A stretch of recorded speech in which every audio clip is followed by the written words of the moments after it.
Fala pessoal, estamos aqui com essa XRE. O proprietário trouxe ela aqui para a gente olhar esse barulhinho do motor dela.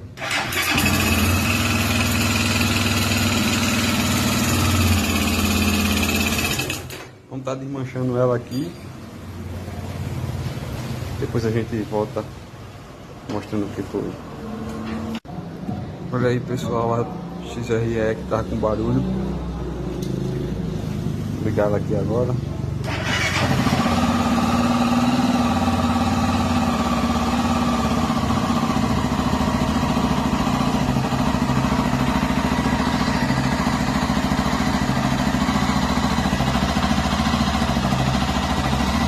O problema dela foi a corrente de comando. Corrente de comando e o acionador desarmando.